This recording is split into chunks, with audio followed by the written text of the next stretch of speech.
Hi guys, and welcome to my YouTube channel. My name is Wanda and I'm excited about this video because I'm talking about something which is really close to my heart.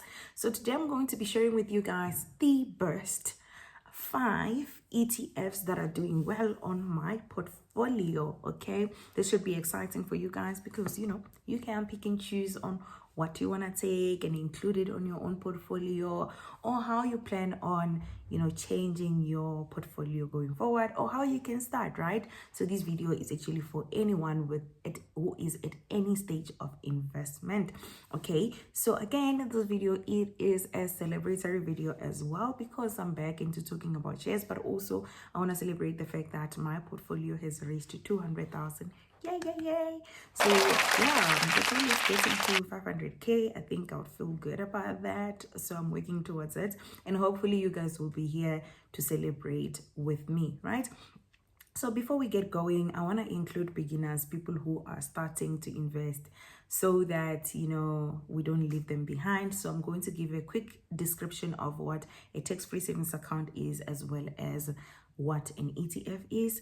But in today's video, I will focus on giving you my best 5 ETF, like the best performing ETF in my portfolio, and then I will indicate what they are, what the objective of that ETF is, what the total expense ratio is, and what the performance has been since for the last 5 years, for the last 3 years, for the last year, as well as year to date. Okay, so it is the end of March in 2024, so just keep that in mind if you happen to be watching this video at a later stage, right? So let's start with the description. Tax-free savings account is an account that was introduced to South Africa in 2015 to encourage South Africans to start saving. As you know, we have a saving problem as a country, so to encourage people to save, then they introduced the tax-free savings account, right? So tax-free savings account allows you to actually invest and save without getting taxed on your return, right? So if you're investing in a normal account, let's say for an example, a fixed deposit account or any type of account, you are only allowed to make 23,800 only in a year without getting taxed. If you make any money beyond that, SARS starts,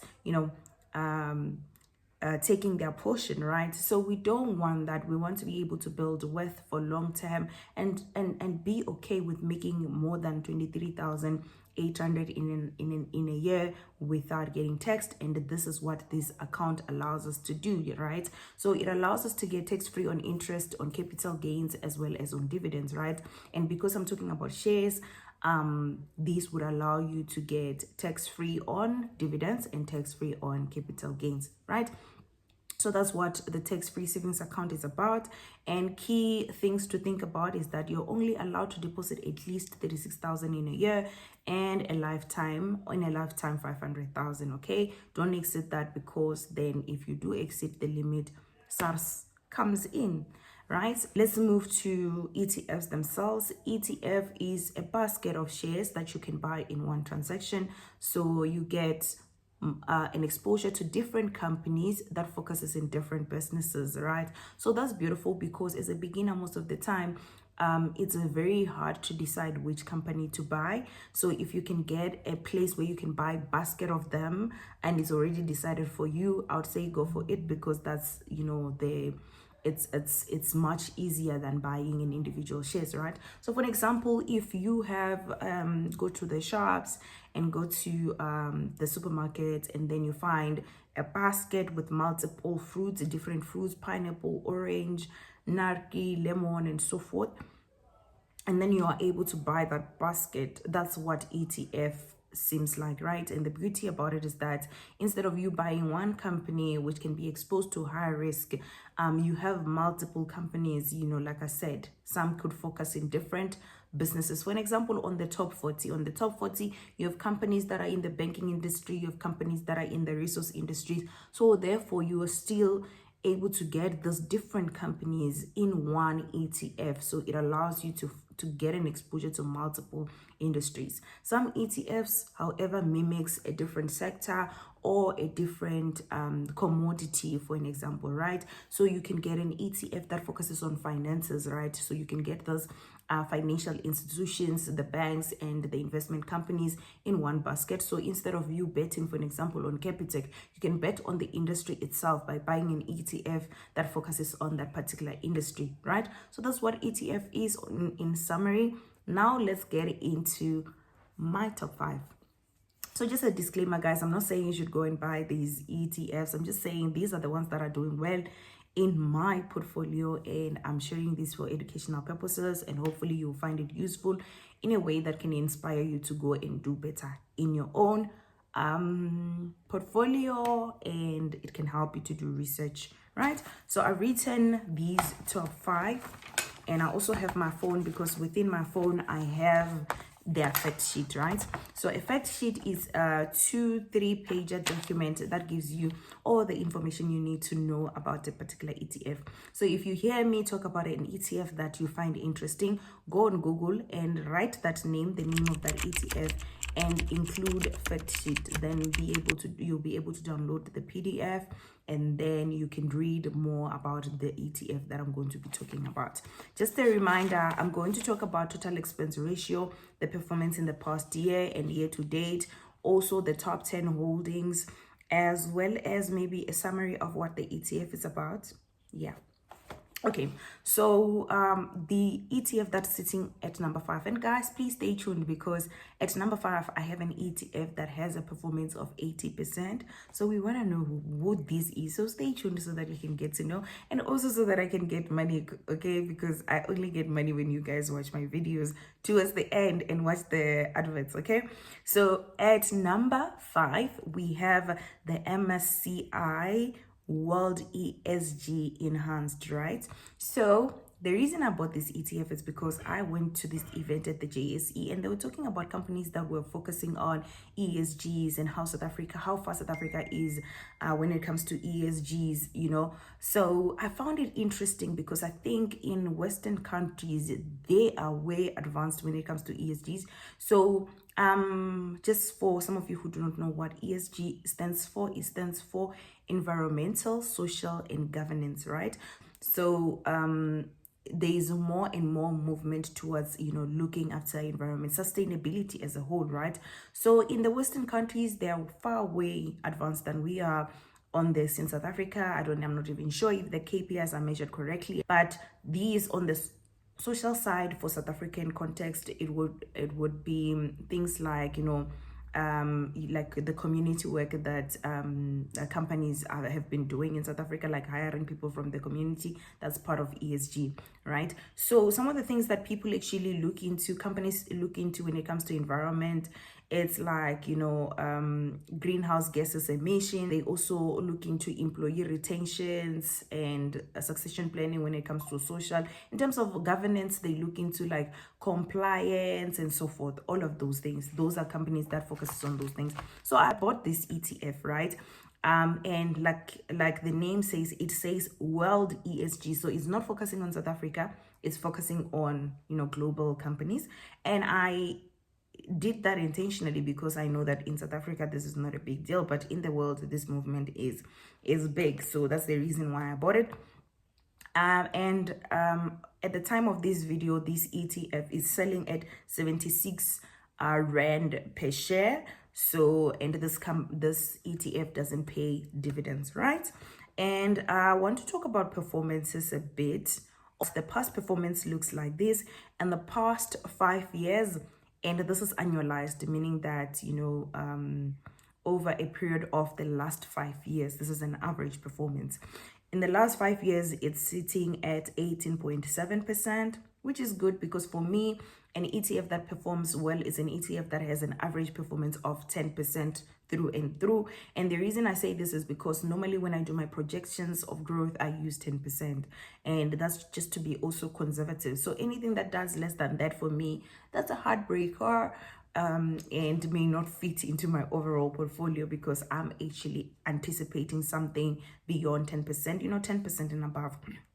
So in the last 5 years, it's sitting at 18.7. In the last 3 years, it's sitting at 17.5. In the last year, it did 30.48. That was a strong close, because in 2023 they achieved 30.48.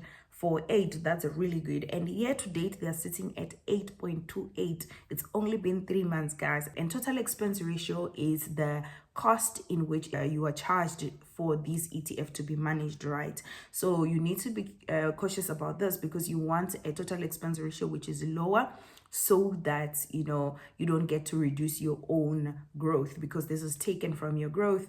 It's taken from the money that you've made, right? So for me, I go for ETFs that are at least between 0 to 0.5. Okay, so the total expense ratio is sitting at 0.35, very comfortable for me. And this is an aggressive ETF, right, guys? I'm young, I go for aggressive. And aggressive ETF normally focuses on equity. When an ETF is normally moderate, it's mixed with other asset classes like commodity, like bonds and property. Yeah, that's how it gets to be maybe moderate in terms of the risk profiling. Okay, so I also want to share with you guys quickly the top 10 companies that are within this ETF. So the top 10 companies that are within this ETF, I'm just gonna read 5 because this video otherwise is gonna be too long. You have your Microsoft, Apple, Nvidia, and you also have Amazon, and you have Meta, right? One thing that I want to highlight on this top 10 holdings of this ETF is that they are all below 5%. So, you have many other companies that are within this ETF that are not within the top 10. And it just shows that we don't have one company that is actually influencing the whole ETFs, which is nice, because then you give a chance to the whole ESG movement in the whole world to be able to influence this ETF. Okay, so yeah, that's that. So the second ETF that is sitting at 38% on my portfolio, it is the Signia Selective Healthcare 150. Okay, this ETF is young, because the time in which it was introduced is the time in which I bought it. Okay, so COVID actually taught me, Uguti, guys, there's something in healthcare. I don't think that I used to understand what healthcare is in terms of business, but hey, kune maliko healthcare, and COVID has taught us something there, right? So it has 150 companies that focuses on healthcare. Again, I don't have enough information and time for me to go into each and every healthcare company and buy them individually. For me, I was like, you know what? Now I understand how healthcare can be sustainable over a long period of time as an industry, and I want an exposure of that in my own portfolio. So therefore, I was looking for a healthcare ETF, and I went with this one. And yeah, I'm just betting on the healthcare industry. So the beauty about it is that the total expense ratio is within my risk tolerance, which is 0.51. Again, I said for me, at least the total expense ratio should be less than 0.5. Okay, in 2021, this ETF performed at 12.5%. In 2022, it performed at 0.1%. And again, this is also aggressive ETF. It has a lot of equity in it. And the price today is sitting at 33 Rand per ETF. I'm going to give you quickly some of the companies that are within this ETF so that you can have an idea on what are the companies that the ETF is actually investing in. So the top 10 holdings, we have Eli Lilly, we have United Health, we have Johnson & Johnson, we have Novo, and AbbVie. Right, so these are some of the healthcare companies that are within this ETF, and this ETF also is focusing on developed markets and medium cap companies, right? So not necessarily in our side who are developing countries, and I'm okay with that because I believe that the health industry is actually managed from the Western side, unfortunately, right? So sitting at number 3, it is one of my favorite ETFs. It's the Total World. This is now owned by 10X, right? 10X did a merger and acquisition, I believe, with CoreShare. This used to be like CoreShare Total World. Now it's called 10X Total World, okay? So these ETF is sitting at 40% on my portfolio, and it has more than 9,000 companies in the whole wide world. It focuses on equity as well, so it's an aggressive ETF, and its total expense ratio, it's very low, it's 0.28. And in this company actually pays dividends twice a year. Even the healthcare one pays dividends twice a year. I forgot to mention that. Okay. And in terms of year to date, it's sitting at 8.09%. That's very good. It's only been 3 months, guys. And in the last year, they actually did 26.9. These companies are doing well, guys. And last year was definitely a good year. And also, this company is very new. I think this ETF was introduced 2021-2022, so I only have the performance from last year. The price is 14.8 per ETF, right? I wanted to also share with you guys the top 10 companies that are within the 10x total world ETF. Okay, so you have your Microsoft, you have your Apple in there, you have your Nvidia in there, you have Amazon in there, Meta, Alphabet, and Berkshire. You have Broadcom as well on the top 10 holding.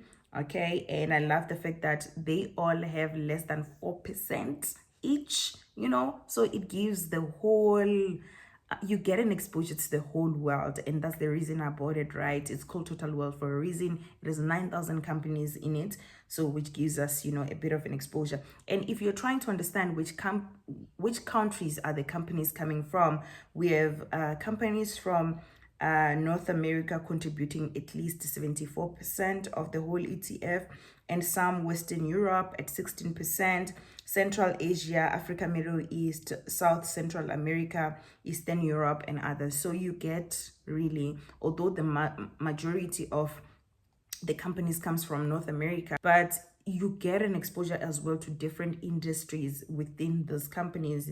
You have IT, financials, you have utility, real estate, and energy. So you get like a full thing. Okay, so let's move to number 4. I'm trying to not make this video too long, guys. I'm hoping you guys are patient enough with me even when I'm rushing. Sitting at number 4, it is the Nasdaq. It is the Nasdaq 100. I've spoken about this ETF in my YouTube, in other videos as well.